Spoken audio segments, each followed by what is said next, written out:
Dimanche 31 juillet, le corps électoral congolais est une fois de plus convoqué aux urnes pour le second tour des élections législatives de 2022.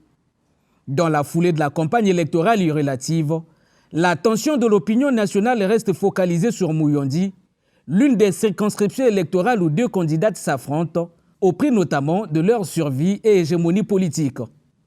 Claudine Mounari du MEST, parti d'opposition, et Jacqueline Lydia Mikolo, du PCT au pouvoir, avaient eu chacune 49% et 22% au premier tour de ce même scrutin. Et pour ce second round, Claudine Mounari n'a en réalité pas à s'en mordre les doigts.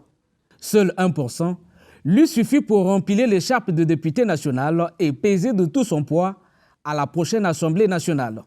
Contrairement à Jacqueline Lydia Mikolo, qui devrait multiplier les stratégies pour convaincre plus d'électeurs si elle espère vraiment inverser la tendance.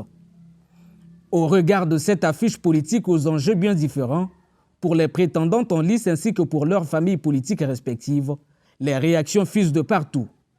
Dans un contexte électoral tendu, le gouvernement congolais a récemment appelé à des élections apaisées. Cependant, la communication faite par le Premier ministre Anatole Koliné Makosso avait plus une coloration politique qu'institutionnelle, lui qui est aussi député du PCT et chef de la majorité parlementaire. Quelques jours après, c'est le candidat perdant et député de cette localité de 2017 à 2022, Michel Mboussingwari, qui s'est allié à la candidate du PCT. Signe d'espoir, en tout cas difficile d'y affirmer.